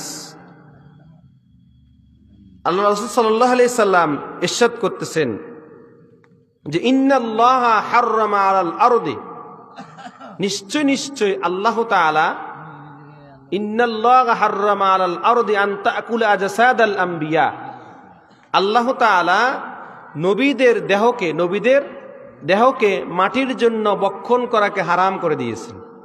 সুবহানাল্লাহ। ইন্নাল্লাহা হাররামা আলাল আরদি আন তাকুলা আজসাদাল আম্বিয়া, আল্লাহ তাআলা নবীদের দেহকে মাটির জন্য বক্ষণ করতে কি করে দিয়েছেন? হারাম করে দিয়েছেন। এরপরে আল্লাহ রাসূল সাল্লাল্লাহু আলাইহি সাল্লাম আরো বলতেছেন ফানাবিয়ুল্লাহি হাইয়ুন ইউরজাক, বরঞ্চ তাহারা বারজাখী জগতে তাহারা কি জীবিত, এবং ইউরজাক তাহারা ওই বারজাখী জগতে তাহারা আল্লাহ তাআলার পক্ষ থেকে রিজিক প্রাপ্ত হয়ে থাকে। নবীরা আল্লাহ তাআলার পক্ষ থেকে কি হয়ে থাকে? রিজিক প্রাপ্ত হয়ে থাকে। তার মানে এই মেশকাত শরীফের হাদিস থেকে আমরা দেখলাম যে রাসূল সাল্লাল্লাহু আলাইহি সাল্লাম বলতেছেন যে নবীদের দেহকে আল্লাহ তাআলা বক্ষণ করা কি করে দিয়েছেন? হারাম করে দিয়েছেন। এবং নবীরা আল্লাহ তাআলার পক্ষ থেকে বারজাখী জগতে, কবরের মধ্যে তাহারা তাদের রওজাতে তাহারা সেখানে রিজিক প্রাপ্ত হয়ে থাকে। কি হয়ে থাকে? রিজিক প্রাপ্ত হয়ে থাকে। এ প্রসঙ্গে আমরা আরেকটি হাদিস দেখব, যে হাদিসটা স্পষ্ট প্রমাণ হয়ে যায় যে আমাদের নবী সহকারে অন্যান্য নবীরও হায়াতুন নবী। অন্যান্য নবীরও কি? হায়াতুন নবী। রাসূল সাল্লাল্লাহু আলাইহি সাল্লাম যখন মেরাজে গিয়েছেন, কোথায়? মেরাজের রাত্রিতে গিয়েছেন, তখন তিনি সহিহ মুসলিম শরীফের হাদিস নম্বর 2375 নম্বর হাদিস, হযরত আনাস রাদিয়াল্লাহু তাআলা আনহু বর্ণনা করতেছেন। হযরত আনাস রাদিয়াল্লাহু তাআলা আনহু বর্ণনা করতেছেন, আনাস রাদিয়াল্লাহু তাআলা আনহু قال قال رسول الله صلى الله عليه وسلم, হযরত আনাস রাদিয়াল্লাহু তাআলা আনহু বলতেছেন যে রাসূল সাল্লাল্লাহু আলাইহি সাল্লাম ইরশাদ করেছেন যে কি মারারতু আলা মূসা লাইলাতা উসরিয়া বি ইনদাল কাসিবিল আহমার, আমি যখন মেরাজে আল্লাহ তাআলা দিদারে যাচ্ছিলাম, মারারতু আলা মূসা লাইলাতা উসরিয়া বি ইনদাল কাসিবিল আহমার, আমি দেখলাম আমার ভাই কাসিবে আহমর যখন পার হচ্ছিলাম, অহুয়া কাইমুন ইউসাল্লি ফি কবরি, আমি দেখতেছিলাম যখন কাসিবে আহমর পার হচ্ছিলাম, তখন আমি দেখলাম আমার ভাই মূসা ওই তার কবরের মধ্যে দাঁড়ায় নামাজ আদায় করতেছে। আমার ভাই মূসা কবরের মধ্যে দাঁড়ায় কি করতেছে? নামাজ আদায় করতেছে। এরপরে আসেন আরো অসংখ্য হাদিস আছে, সহিহ মুসলিমের হাদিস সহকারে অসংখ্য সহিহ হাদিসের কিতাব আছে। রাসূল সাল্লাল্লাহু আলাইহি সাল্লাম বাইতুল মাকদাসে গিয়েছেন না? বাইতুল মাকদাসে যাইয়া সাইয়্যিদুল মুরসালিন, ইমামুল মুরসালিন কেন হলেন? সেখানে 1,24,000 পয়গম্বর নবী এবং রাসূলদেরকে নিয়ে, 1,24,000 পয়গম্বর নবী এবং রাসূলদেরকে নিয়ে আল্লাহ রাসূল সাল্লাল্লাহু আলাইহি সাল্লাম বাইতুল মাকদাসে মসজিদে আকসাতে ইমামতি করেছেন। কি করেছেন? ইমামতি করেছেন। এই জন্য ওনাকে ইমামুল মুরসালিন বলা হয়। কি বলা হয়? ইমামুল মুরসালিন বলা হয়। তাই কথা বুঝেছেন এখন? তার মানে স্পষ্ট এই সহিহ হাদিস দ্বারা আমরা বুঝলাম যে রাসূল সাল্লাল্লাহু আলাইহি সাল্লাম সহকারে সমস্ত নবী এবং রাসূলরা হলেন কি? হায়াতুন নবী। এবার আসেন আমরা আরেকটি হাদিস দেখব, যে হাদিসটাতে আমরা যে বিষয়টা আমরা জানতে পারবো যে রাসূল সাল্লাল্লাহু আলাইহি সাল্লাম বলেছেন নবীরা সেখানে বারজাখী জগতে রিজিক প্রাপ্ত হয়ে থাকেন এবং প্লাস নবীরা কবরের মধ্যে তাদের হায়াতে, তাদের বারজাখী জগতে তাহারা সেখানে নামাজ আদায় করে। কি আদায় করে? নামাজ আদায় করে। তাহারা কি আদায় করে? নামাজ আদায় করে। আমরা এখন একটি হাদিস দেখব, যে হাদিসটা ইমাম ইবনে হাজার আসকালানী রহমতুল্লাহ আলাইহি, ইমাম ইবনে হাজার আসকালানী রহমতুল্লাহ আলাইহি ফতহুল বারি, বুখারী শরীফের ব্যাখ্যাগ্রন্থ ফতহুল বারির 6ষ্ঠ খণ্ডের মধ্যে তিনি একটি হাদিস এনেছেন, যে রাসূল সাল্লাল্লাহু আলাইহি সাল্লাম থেকে ইরশাদ করা হয়েছে। রাসূল সাল্লাল্লাহু আলাইহি সাল্লাম বলতেছেন যে মান সাল্লা আলা ইনদা কবরি সামিতু, যে কেউ যদি আমার রওজার সামনে এসে আমাকে সালাম দেয়, কি দেয়? মান সাল্লা আলা ইনদা কবরি সামিতু, কেউ যদি আমার রওজার সামনে এসে আমাকে কি দেয়? সালাম দেয়, আমি তার সেই সালাম নিজ কানে শুনি। সুবহানাল্লাহ। রাসূল সাল্লাল্লাহু আলাইহি ওয়াসাল্লাম বলতেছেন আমি তার সালাম কি নিজ কানে শুনি। ওমান সাল্লা আলাইয়া নাইয়ান বুল্লিগতু, আর পৃথিবীর যে কোনো প্রান্তর থেকে, দূর থেকে যদি কেউ আমাকে সালাম দেয়, আমার কাছে সেই সালাম পাঠানো হয়, আমি সেই সালাম শুনে থাকি, আমি সেই সালাম কি থাকি। তার মানে এই হাদিস থেকে স্পষ্ট প্রমাণ হয়ে গেল যে রাসূল সাল্লাল্লাহু আলাইহি ওয়াসাল্লাম কি নবী? হায়াতুন নবী। এবার আসুন আমরা একটা হাদিস বলবো, যে হাদিসটা ইমাম নাসিরউদ্দিন আলবানী তিনি একটি কিতাব লিখেছেন, সিলসিলাতু আহাদিসুস সহিহা। এই সিলসিলাতু আহাদিসুস সহিহার মধ্যে দ্বিতীয় নম্বর খণ্ড, কত নম্বর খণ্ড? দ্বিতীয় নম্বর খণ্ডের 187 পৃষ্ঠা,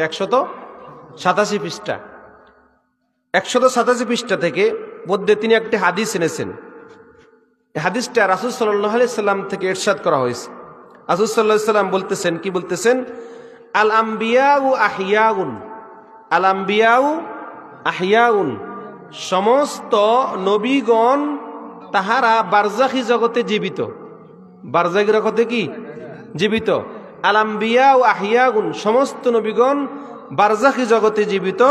ফি কুবুরিহিম ইউসাল্লুন, আল আম্বিয়াউ আহিয়াউন ফি কুবুরিহিম, তাহারা তাহাদের কবরে, তাহারা তাহাদের রওজাতে কি জীবিত অবস্থা আছে। ইউসাল্লুন, এবং তাহারা সেখানে নামাজ আদায় করে।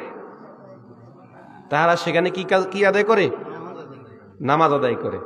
তার মানে স্পষ্ট আমরা এই হাদিস থেকে যে বিষয়টা জানলাম, যে রাসূল সাল্লাল্লাহু আলাইহি সাল্লাম সহকারে যে সমস্ত নবীগণ চলে গেছেন, 1,24,000 পয়গম্বর চলে গেছেন, সমস্ত নবীরা হলেন কি হায়াতুন নবী। এটা আমরা কি করতে হবে? বিশ্বাস করতে হবে। এটা আমরা কি করতে হবে? বিশ্বাস করতে হবে। আমার কাছে একটা বিষয়ের জন্য আবদার করা হয়েছে। এখানে বলা হয়েছে যে সংক্ষিপ্তভাবে একটু মিলাদ কিয়ামের বিষয়ে আলোচনা করতাম। মিলাদ কিয়ামের বিষয় নিয়ে আলোচনা করতে গেলে তো অনেক সময়ের বিষয়। সংক্ষিপ্তভাবে আর কতটুকু আর আলোচনা করব? সংক্ষিপ্তভাবে আলোচনা করতে গেলে তারপরও অনেক সময় যায়। তো মিলাদ কিয়ামের বিষয়টা নিয়ে, এটা আসলেই বুঝের বিষয়। কিসের বিষয়? ভালো করে বুঝেন। এটা আপনাকে বুঝতে হবে, বুঝে নিতে হবে। আপনি যদি বুঝে নেন তাহলে একবারে সহজ, কি সহজ। আর আপনি যদি বুঝে না নেন, তাহলে একবারে কঠিন। মিলাদ এবং কিয়াম, আমরা যাহারা জোনপুর সিলসিলার আছি, ফুরফুরা সিলসিলার আছি, হক্কানি আল্লাহর ওলি রব্বানিরা যাহারা তরিকতপন্থীরা আছি, মিলাদ আর কিয়াম এখানে দুইটা বিষয়। কয়টা বিষয়? মিলাদ বিষয়টা কিন্তু সকলেই মানে। সকলেই কি মানে? মিলাদ শব্দের অর্থটা কি? ওয়ালাদা ইয়ালিদু ওয়ালাদা, বাব দরাবা ইয়াদ্রিবু থেকে মিলাদ, ওয়াক্তুল ওয়ালাদা কিংবা বায়ানুল ওয়ালাদা। মিলাদ শব্দের অর্থ হলো জন্ম বৃত্তান্ত। কি বৃত্তান্ত? জন্ম বৃত্তান্ত। আপনি দুনিয়াতে আগমন করছেন, দুনিয়াতে আসছেন না? তো যেই দিন আপনি দুনিয়াতে আসছেন একটা নির্দিষ্ট ডেটে আসছেন না? শনিবারে অথবা রবিবারে, সোমবারে, ঠিক না? অথবা একটা তারিখ দেওয়া, যে ইংরেজির অমুক তারিখ, 16 তারিখ, 17 তারিখ, ঠিক আছে তো? আবার যেই সময় যেই দিনে আসছেন দেখা গেছে আসরের টাইমে আসছেন অথবা মাগরিবের টাইমে আসছেন। আপনার যখন দুনিয়াতে আসছেন তখন আপনার আত্মীয় স্বজন আপনার আগমনকে উসিলা করে আনন্দ হয়েছে, খুশি হয়েছে, হয়েছে না? এরকম ঘটনা অনেকে জন্মতিথি লেখেন, তাকে লেখেন না? এই যে বৃত্তান্তগুলা, এই বৃত্তান্তগুলাকে সাধারণত আরবিতে বলা হয় মিলাদ। আরবিতে কি বলা হয়? মিলাদ। তো মিলাদ বলতে এখানে আমরা বুঝি রাসূল সাল্লাল্লাহু আলাইহি সাল্লামের জন্ম বৃত্তান্ত। রাসূল সাল্লাল্লাহু আলাইহি সাল্লামের কি জন্ম বৃত্তান্ত। এই জন্ম বৃত্তান্তকে মিলাদ ভাষাটা হলো আরবি, বাংলা হলো কি জন্ম বৃত্তান্ত। তো রাসূল সাল্লাল্লাহু আলাইহি সাল্লাম 12 রবিউল আউয়াল দুনিয়াতে আগমন করছেন, এটা প্রসিদ্ধ মত, এটা উম্মতের ইজমা হয়েছে। তো রাসূল সাল্লাল্লাহু আলাইহি সাল্লাম 12 রবিউল আউয়াল দুনিয়াতে আগমন করেছেন। 18 রবিউল আউয়াল আছে, বিভিন্ন মতামত আছে, কিন্তু 12 রবিউল আউয়ালটা উম্মতের ইজমা হয়ে গেছে, এটা প্রসিদ্ধ হয়ে গেছে। 12 রবিউল আউয়াল সোমবার, কি বার? সোমবার, সুবহ সাদেকের সময়, সুবহ সাদেকের সময়, ওই সময় রাসূল সাল্লাল্লাহু আলাইহি ওয়াসাল্লাম কি দুনিয়াতে আগমন করেছেন। রাসূল সাল্লাল্লাহু আলাইহি ওয়াসাল্লাম যখন দুনিয়াতে আগমন করেছেন তখন তিনি আগমনগত অবস্থায় ওনার নাভি কাটা ছিল। কি কাটা ছিল? নাভি কাটা ছিল। এবং তিনি খতনা করা অবস্থায় দুনিয়াতে আগমন করেছেন। কি করা অবস্থায়? খতনা অবস্থায়, খতনা করা অবস্থায় দুনিয়াতে কি করেছেন? আগমন করেছেন। তিনি দুনিয়াতে আগমন করেছেন আমাদের মতো মায়াদের লজ্জাস্থান দিয়ে না। সমস্ত নবীরা আল্লাহ তাআলার একটা কুদরতের দ্বারা ওনাদের মায়েদের নাভি এবং লজ্জাস্থানের মাঝখান দিয়ে যে তলফাট বলা, কি বলা হয়? তলফাট। এই মাঝখান দিয়ে আল্লাহ তাআলা ফাঁক করে দিয়ে কুদরতিভাবে সমস্ত নবীদেরকে, ঈসা আলাইহিস সালাম, আমাদের নবী বাদে, ঈসা আলাইহিস সালাম বাদে, সমস্ত নবীদেরকে, আদম আলাইহিস সালামকে তারা সৃষ্টি করছেন, সমস্ত নবীদেরকে আল্লাহ তাআলা ওই কুদরতি ফাঁক করে দিয়ে দুনিয়াতে কি করেছেন? পাঠাইছেন। কিন্তু আমাদের নবীকে ওই রাস্তা দিয়ে পাঠান নাই। আমাদের নবীজির শান-মান আরো বেশি, আরো মর্যাদা বেশি, যিনি সাইয়্যিদুল মুরসালিন, যিনি রাহমাতাল লিল আলামিন। আমাদের নবীকে আল্লাহ তাআলা ওনার মায়ের এই যে বাম পাজর আছে না, কি পাজর? বাম পাজর। এই বাম পাজরের মাঝখান দিয়া এই যে এই পাঁচটা বরাবর, এখান দিয়ে আল্লাহ তাআলা ফাঁক করে দিয়ে আমাদের নবীকে দুনিয়াতে পাঠাইছে। এবং তিনি দুনিয়াতে আসছেন সেজদারত অবস্থায়। কিরত অবস্থায়? সেজদারত অবস্থায় দুনিয়াতে আসছেন। তিনি দুনিয়াতে যখন আসছেন ওনার মা আমানা রাদিয়াল্লাহু তাআলা আনহা বর্ণনা করতেছেন যে আমার সন্তান যখন দুনিয়াতে আগমন করেছে, ওই আগমনগত অবস্থায় তার শরীর থেকে একটা নূর, একটা আলো চমকিয়েছে, একটা নূর, একটা আলো বের হয়েছে, যে আলোর কারণে আমি শাম দেশের বড় বড় প্রাসাদগুলো আমি দেখতে পেয়েছি। এই হাদিস থেকে স্পষ্ট বোঝা যায় যে রাসূল সাল্লাল্লাহু আলাইহি ওয়াসাল্লাম হলেন নূর নবী। কি নবী? নূর নবী।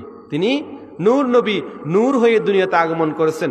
কদ জাআকুম মিনাল্লাহি নূরুন ওয়া কিতাবুম মুবিন। কদ জাআকুম মিনাল্লাহি নূরুন ওয়া কিতাবুম মুবিন। নূর আইয়ুহান নবী সাল্লাল্লাহু আলাইহি ওয়াসাল্লাম। তাফসীরে জালালাইন দেখেন তো, এই নূর মানে আল্লাহ তাআলা, এই নূর মানে মুহাম্মদ রাসূলুল্লাহ সাল্লাল্লাহু আলাইহি ওয়াসাল্লামকে বোঝানো হয়েছে। এবং এই নূর মানে ইবনে আব্বাস রাদিয়াল্লাহু তাআলা আনহু তিনি তার তাফসীরের মধ্যে এনেছেন এই কদ জাআকুম মিনাল্লাহি নূর, এই নূর নবী, এই নূর মানে হলো আমাদের নবী। এই নূর নবীকে, তার মানে এখান থেকে স্পষ্ট প্রমাণ হয়ে যায় যে আমাদের নবীজি কি নবী? নূর নবী। এবার আসেন মিলাদের যে বিষয়টা, মিলাদ আমরা আগে বলেছি, এই মিলাদের কথা হাদিসে আছে। রাসূল সাল্লাল্লাহু আলাইহি ওয়াসাল্লাম দুনিয়াতে আগমন করছেন, সোমবার আগমন করছেন, এগুলা যদি হাদিসে না থাকতো আমরা কি পাইতাম? হ্যাঁ, হাদিসে আছে বিদেই তো আমরা কি এগুলা পাইছি। আবার আমরা ওয়ালাম্মা তাম্মা মিন হামলি সাল্লাল্লাহু আলাইহি ওয়াসাল্লামের তাওয়াল্লুদ পড়ি। কি পড়ি? তাওয়াল্লুদ পড়ি না? এই তাওয়াল্লুদটা আমরা কি পড়ি? এই তাওয়াল্লুদের মধ্যে আমরা রাসূল সাল্লাল্লাহু আলাইহি ওয়াসাল্লামের একটু শান-মান নিয়ে কথা বলি আরবিতে, যে আপনি এই দুনিয়াতে আগমন করছেন, তারপরে বনে নাজ্জার গোত্রে আগমন করছেন, বনে নাজ্জার গোত্রে আগমন করছেন, কুরাইশ গোত্র সহকারে মিলে, অনাস নসবনামার সহকারে মিলে আপনি দুনিয়াতে আগমন করছেন। আপনার দুনিয়াতে আগমনের সময় এই সময় ছিল, শোবে সাদেক ছিল, সোমবার ছিল। এই সমস্ত বিষয়গুলো আমরা আরবিতে বলি তাওয়াল্লুদ। এগুলো কি বলি? তাওয়াল্লুদ বলি। তো তাওয়াল্লুদ বলার আগে দিয়ে আমরা আগে কি করি? কোরআন শরীফ থেকে আমরা কি করি? সূরা ফাতিহা তেলাওয়াত করি। সূরা ফাতিহা কি করি? তো সূরা ফাতিহা কোরআন শরীফ না। এরপরে আমরা সূরা ইখলাস পড়ি। সূরা কি পড়ি? এটাও কোরআন, এটাও কি? এখানে কিন্তু গুনার কোনো কিছু নেই। এই জন্য এই মিলাদ সকলে মানে। মিলাদ বিষয়টা আপনাকে বুঝতে হবে। মিলাদ হাদিসে আছে বিদায় রাসূল সাল্লাল্লাহু আলাইহি ওয়াসাল্লামের মিলাদ নিয়ে আলোচনা করাটা হলো সুন্নত। মিলাদ নিয়ে আলোচনা করাটা কি সুন্নত। তো এই যে মিলাদের সময় আবার আমরা একটু কি করি, ক্যাম করি। কি করি? ক্যাম করি। তো মিলাদের আগে আমরা তাওয়াল্লুদ পড়ি। কি পড়ি? ক্যামের আগে আমরা কি পড়ি? নবীদেরকে সালাম দেওয়ার আগে আমরা কি করি?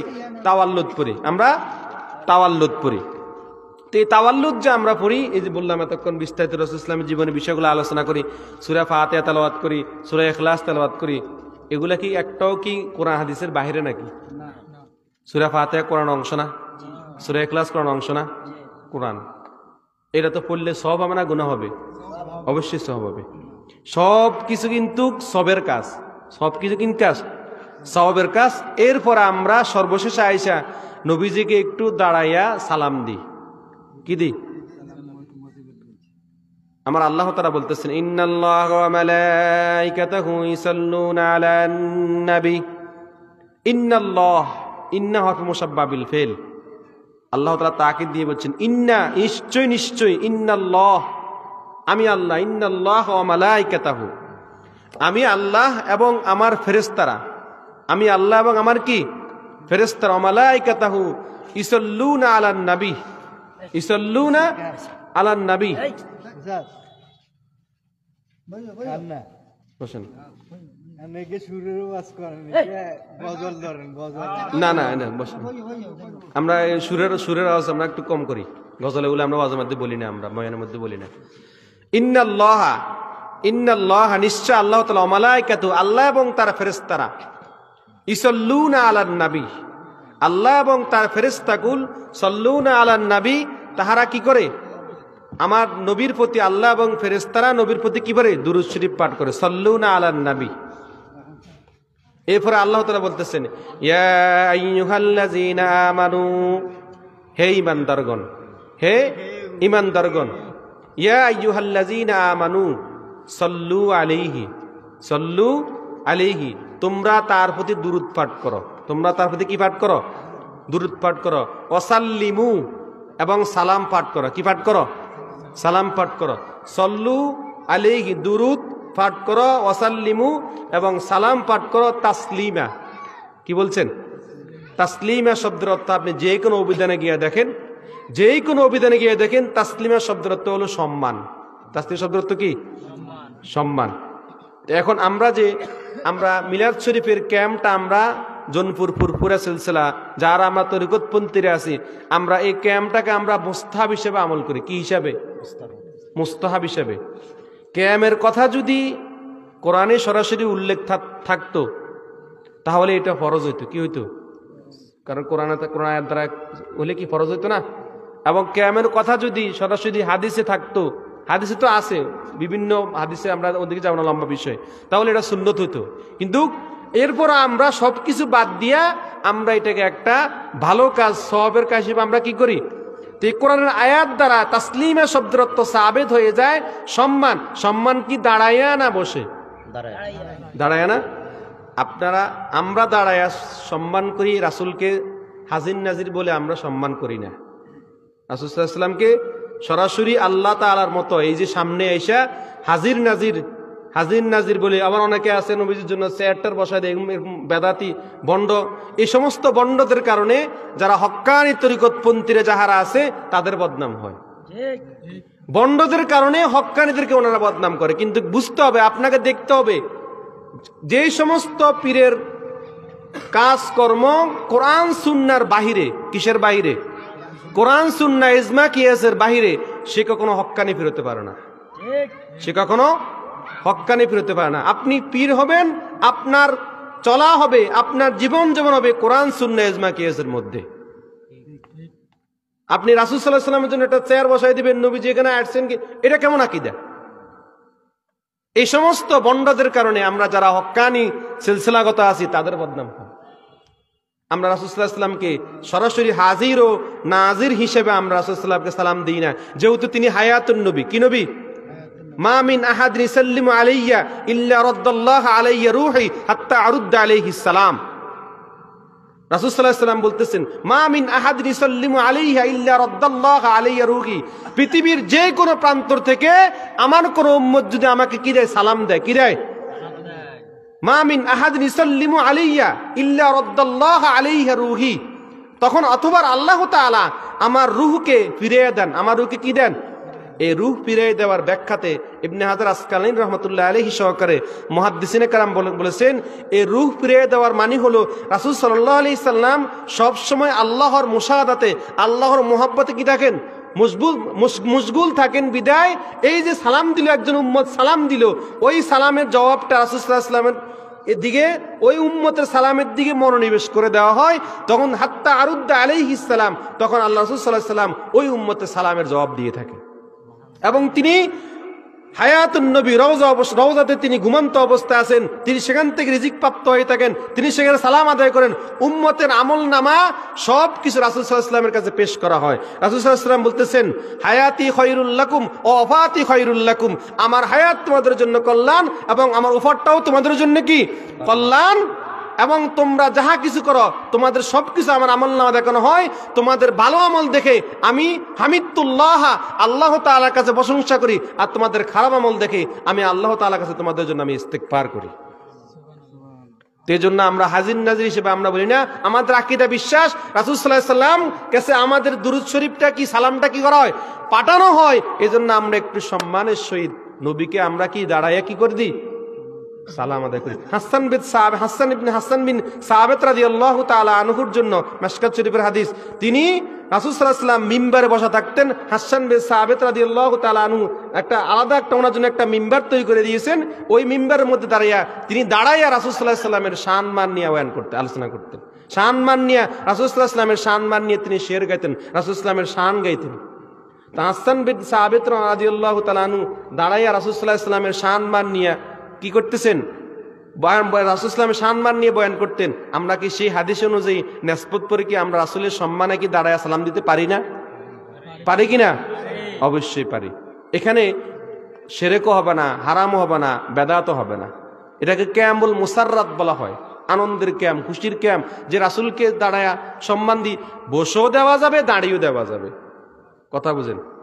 দাঁড়িয়ে দিতে হবে, বসে দেওয়া যাবে না তা না।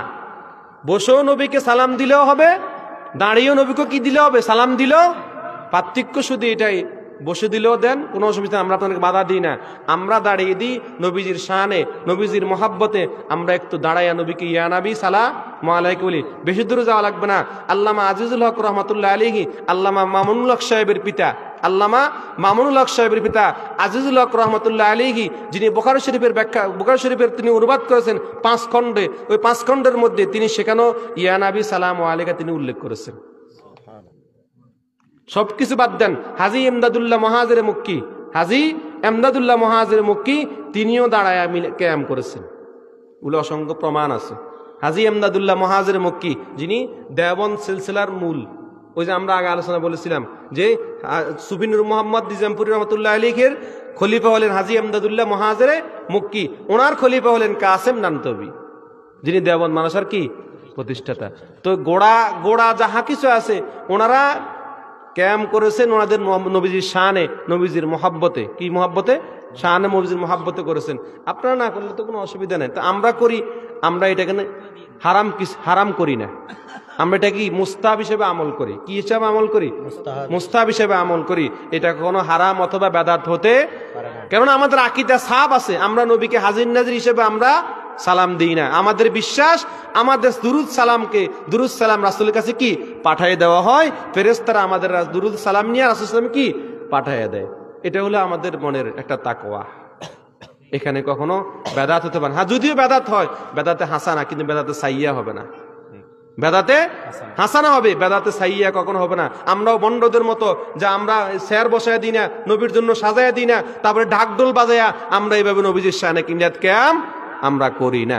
যাহারা করে তাহারা বন্ড, তারা কখনো হক্কানি পীর হইতে পারে না। কথা বুঝেছেন? এখন বাবা সময় শেষ, আমাকে বলা হয়েছে 9টা পর্যন্ত। মিলাদ এবং কিয়ামের বিষয় অনেক লম্বা, সংক্ষিপ্তভাবে এতটুকু বলছি।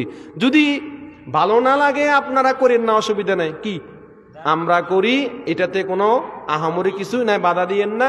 আর বাধা দিলেও এটা মনে করবো যে এটা আপনাদের একটা অহেতুক কাজ, অহেতুক কাজ। আমরা তো আপনাদেরকে ফতুয়া দিই না, আপনারা বসে করেন কি আপনারা কই নাকি? আপনারা বসে করেন, বসে কি ক্যাম হয় নাকি? বসে তো এমনি সালাম হয়, বসে কি এমনি কি হয়? সালাম হয়। তো আমরা ওই যে তাসলিমার অনুসরণ করি, ইসাল্লিমু তাসলিমা, তাসলিমের অনুসরণে আমরা হিসেবে নবীকে সম্মানের দ্বারা অসংখ্য দলিল আছে। এখন এদিকে যাবো না, লম্বা সময় কম। আল্লাহ তাআলা আমাদের সকলকে যেন এই যে যতটুকু আলোচনা করলাম, যদি কোনো ভুল ত্রুটি হয়ে থাকে আমাকে বলবেন, আমি ভুল শুধরে নিব। মানুষ বলতেই তো ভুল হতে পারে, তাই নাকি? মানুষ মানেই ভুল হতে পারে। যদি আমার কোনো বয়ানে কোনো কথাতে যদি ভুল হয়ে থাকে আমাকে বলবেন, আমরা ইনশাআল্লাহ শুধরে দেব, কোনো অসুবিধা নাই। আল্লাহ তাআলা আমাদের সকলকে যেন যতটুকু আলোচনা করলাম এটার উপরে আমল করার তৌফিক দান করুন সকল, আমিন। ওয়া আখিরু দাওয়ানা আনিল হামদুলিল্লাহি রাব্বিল আলামিন। আসসালামু আলাইকুম ওয়া রাহমাতুল্লাহি ওয়া বারাকাতুহু। জি, আলহামদুলিল্লাহ।